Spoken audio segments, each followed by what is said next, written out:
né? Ele está sempre por perto. E a Bíblia, na verdade, é um manual central, é a espinha dorsal, né? E o resto ao nosso redor deriva disso, né? Contemplar a complexidade da natureza. Você não pode dizer que isso foi feito por acaso. A complexidade do ser humano. Minha esposa é médica. Se você pegar, estudar pensar, a mitocôndria, uma porcaria lá, pô, é um negócio mó complexo para você entender, né? Você vê o universo, as galáxias, né? E pegar a sequência Fibonacci, não sei se você ouviu falar disso. Não. É uma sequência numérica feita por matemáticos, descoberta por matemáticos, é um padrão, é conhecido também como sequência padrão áureo, numeração áurea, PHI, que é diferente do pi, é PHI. Esse padrão, né, de proporções matemáticas está em toda a natureza, você acha em qualquer lugar. Está no espiral, o espiral da galáxia é igual do Sol digital, que é igual que está no tronco da árvore, tudo se relaciona. Meu. Eu acho que tem uma série na Netflix que é o Código Secreto, alguma coisa assim, que ele mostra, no caso dessa série, ele mostra que o pi está em todos os lugares do mundo. Isso, pi... acho que é o PHI, deve ser. O pi usa muitas coisas também, mas esse PHI, que é a proporção áurea, chamam também número divino, isso vai estar em qualquer lugar. Está na folha, está na planta, está na casca do caracol, está no pinheiro, está em tudo quanto está na asa da libélula.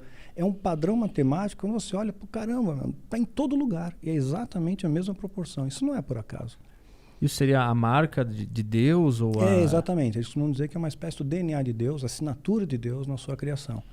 Está em tudo quanto é lugar. E os livros da Bíblia, bom, o pessoal escreveu isso no passado, né? É muito antigo, então eles não tinham, eu acho, não sei como. Acho que essa é a minha questão. Como é que eles tinham tanto conhecimento, como é que eles entendiam tanto da vida para escrever esses livros que até hoje a gente descobre coisas neles? Como é que eles... havia algumas pessoas que Deus escolheu, quer dizer, não foi todo mundo, qualquer um que escreveu, mas algumas pessoas que Deus escolheu, e a Bíblia foi escrita por homens, mas foi inspirada pelo Espírito Santo. Por isso que ela contém falhas, né? Existem falhas periféricas na Bíblia. E essa falha que faz com que alcance as pessoas. Então, por exemplo, tem um evangelista que fala que Jesus curou 2 cegos. Aí outro evangelista, não, curou um só. Aí você vai dizer, poxa, tem uma falha. Quer dizer, ela não foi editada. Alguém poderia refinar isso daí, vamos ajustar para ninguém falar nada.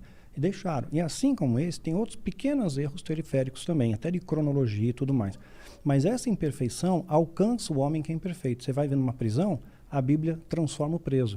O preso é transformado com a Bíblia. Se você der para o cara um Machado de Assis, né, uma Clarice Lispector, né, ele não vai ser transformado com aquilo. Né? O Monteiro Lobato, ele vai ler, não vai ser transformado. A Bíblia, essa imperfeição dela, periférica, se aproxima do homem que também é imperfeito e transforma as vidas.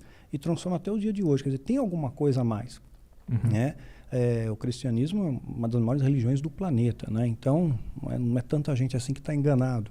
Né? E mesmo porque a manifestação de Deus, ela se apresenta de múltiplas maneiras. A gente ingessa, normalmente o cristão, especialmente o evangélico, ingessa dizendo que não, né, tem que aceitar Jesus. Se não aceitar Jesus, você está lascado. Que a Bíblia diz mesmo. Aceita Jesus como seu Senhor e Salvador e será salvo. Mas será que o outro povo lá, o índio, que nunca ninguém disse que ele era Jesus, ele fez um totem lá e falou, Deus Tupã. Ele acredita no único Deus também. Né? No Egito Antigo, tinha um faraó, ele era o Amenófis IV, ele mudou o nome dele para Akhenaton, né? O Akhenaton. E ele começou a dizer, num sistema extremamente politeísta, que era o Egito Antigo, ele começou a dizer que estava tudo errado, né? Que só tinha um Deus, o Deus Atom, o Deus Sol.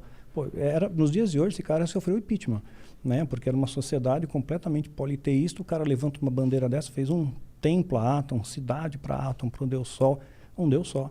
Né? O Zoroastro, né? 3.000 a.C., é monoteísta, só tem um Deus, o Assura Mazda, o grande sábio. Os muçulmanos têm um único Deus, o Alá. Quer dizer, por que não seria então o mesmo Deus, né, que se apresentou, foi compreendido por esses povos com um nome diferente? Né? Então, quer dizer, é muito simples, que se você se pautar que só o cristão evangélico vai para o céu, o católico já diz que não vai também, porque acredita no santo. Né? Então, se for assim, quer dizer, vai ser um marasmo, não vai ter ninguém no céu, né? Vai ser um tédio daqueles, né? Quer dizer, toda essa galera aí vai ficar aqui. Deus é amor, né? O amor, ele nunca vai abandonar os filhos. Isso é uma das coisas que me chamou a atenção também quando eu vi um vídeo teu que era sobre tatuagem e piercing. Sim. E eu estava falando porque existe uma ala bem radical da religião que diz que não pode tatuagem, não pode piercing, vai para o inferno e tal. E tu vem com uma visão muito mais inclusiva e muito mais interpretativa do que estava sendo dito naquele momento também. Tu se diferencia também, porque normalmente as pessoas, inclusive quem não te conhecia e tá vendo aqui, deve estar achando, o cara é religioso, deve ser radical, acho que eu vou pro inferno porque eu não acredito em Deus e tal. Mas na verdade não é por aí, tu deixa mais aberto para o entendimento, né? Claro. Os ensinamentos. Jesus, ele quebrou todo esse paradigma. Ele se aproximou de todos os rejeitados. Então a samaritana, né, que não sabe o que é, o samaritano, ele era um judeu que se casou com outras pessoas não são judeus. Então, esse casamento contaminou a raça. Eles eram odiados, os samaritanos. Era tipo chamar o cara endemoniado. Então, o samaritano, a viúva pobre, né, a mulher, ele atendeu a prostituta. Chegou de encontro a todos aqueles que a sociedade rejeitava. E em momento algum ele falou, agora você vai para o inferno. Você se lascou, né? Em momento algum ele diz isso. Ele sempre tem uma aproximação de amor, de acolhimento, né? Tinha uma mulher, essa foi uma pegada inteligente dos fariseus. Está em João capítulo 8, quem acompanha a Bíblia aí. Jesus está ensinando lá para a galera, de repente, os fariseus, que eram um pessoal religioso, era assim o top das galáxias nos dias de hoje, seria o equivalente a um arcebispo, hoje o pessoal criou a coisa do apóstolo, que não existe, tá? Nos dias de hoje não tem essa palhaçada, não. Era para a época de Jesus, depois a gente explica isso. Tá. Aí vem lá os caras que eram o top das galáxias, eram os doutores da lei, e trouxeram uma mulher adúltera, pega em flagrante. A lei mosaica que estava em vigor na época dava legitimidade para eles apedrejar aquela mulher até a morte. E é uma cena horrível, né? Como eles faziam, eles amarravam a pessoa, enterravam metade do corpo no chão, jogavam um capuz e mandavam pedra. E perguntam para Jesus, foi pego em adultério. A lei, eles estão na lei, né? A era da graça começa só depois da crucificação de Jesus. Jesus está consumado, dali para frente entramos na graça, uma nova era. Ali estava na lei. E perguntam para Jesus, e aí? Né? Ela tem que apedrejar, o que faz? E ele começa a escrever na terra, né? A inferência teológica mais, que eu acho plausível, é que Jesus estava escrevendo o pecado dos caras que estavam com a pedra na mão. Tipo assim, tá bom, você é adulto, você é ladrão, né? Tá falando que ele é adúltero, mas você é mentiroso, né? E começou a escrever, e isso criou um constrangimento naquela galera, e todo mundo largou a pedra e foi embora.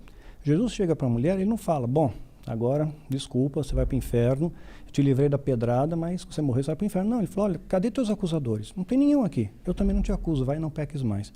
Um acolhimento de amor, né? Diferente de todo mundo. Então Jesus quebra o paradigma. Quem sou eu para dizer que alguém tatuado, minha esposa tem tatuagem, eu tenho, né? Fiz homenagem ao meu filho, minha esposa também tem, usa piercing, uma orelha cheia de piercing, né? Eu vejo gente com terno e gravata lá no congresso que o caráter dele é podre, né? Deus vê o coração, né? Você pegar um arquétipo bíblico, tem um João Batista na Bíblia, ele se vestia com pelo de camelo, cinto de couro, morava no deserto e comia grilo com mel. Era um cara grilo com mel? Gafanhoto com mel. Era um cara louco, por seu tempo um doido. Uhum. Mas a Bíblia diz que era um cara cheio de Espírito Santo, cheio de amor, de sabedoria, né? Dá ele como referência ali.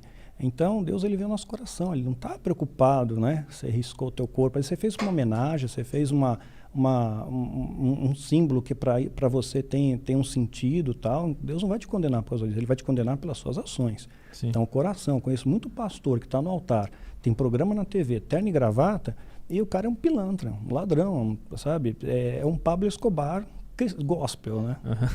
Pablo Escobar gospel. É bem por aí. Mas como é que tu vê a questão de que tu estava lendo, inclusive, lá no vídeo que eu vi, que existem alguns indícios, não indícios não, mas está meio que escrito lá que se tu fizer tal coisa, tu vai ser punido. Tipo, se a mulher usar o colar, ela vai ser punida. Se riscar o corpo, vai ser punido e tal. Como é que tu... Eu não entendo como é que isso sai, assim... Isso se divide, diz, não, tá escrito na Bíblia, mas não é isso não vai acontecer. Como é que faz essa defesa desse... Aí é contexto de época. Você tem que analisar a Bíblia sob o ponto de vista histórico também. Né? Você tem que entender que naquela época era assim. Na época, por exemplo, na época de Jesus...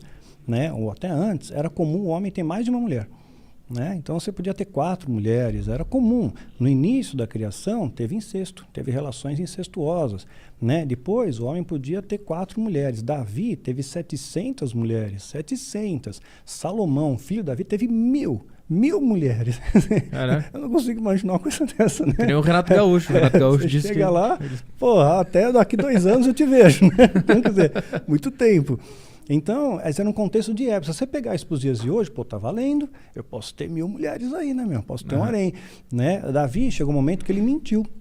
Né? Foi um momento específico da vida dele. Ele mentiu para preservar a vida dele. Ele se fingiu de louco, né? Porque ele foi se esconder numa terra, ele matou o gigante Golias. Aí ele foi usar de uma boa astúcia. Ele foi se esconder bem na terra dos filisteus. Tipo assim, ele vai se esconder num local onde ninguém ia imaginar procurar ele. Ele estava lá na base inimiga. O inimigo procurando ele por todo lugar, ele está lá, né? Está na casa do inimigo. Aí reconhecem ele. E ele começa a se fingir de doido, começa a babar, começa a arranhar a porta, fingiu de maluco. Isso é bom. Né? Aí você vai dizer, pô, Davi, o homem segundo o coração de Deus, olha a palhaçada que ele fez. Se fosse nos dias de hoje, está possesso, vai para o inferno. Olha o demônio da baba aí. Né? Então, são contextos, você tem que avaliar o ponto de vista histórico daquele momento. Se você pegar pela Bíblia, historicamente, a Terra é plana. Se você pegar as bases bíblicas na Antiguidade, onde a Bíblia foi escrita, né, os conceitos ali, você vai dizer, bom, Terra é plana, porque a Bíblia dá essa referência, né? Tinha uma cúpula em cima, o Sol está perto da Terra, imagina, ele estaria fritando. Sim. Né? Se o Sol tiver... Sim, mas é que na visão deles ele é menorzinho, né? Ele fica girando aqui, mas ele é... Exato, eles acham que, a Lua e o Sol têm o mesmo tamanho, né? É uma questão de perspectiva. Enfim, é contexto de época, a gente tem que analisar isso daí.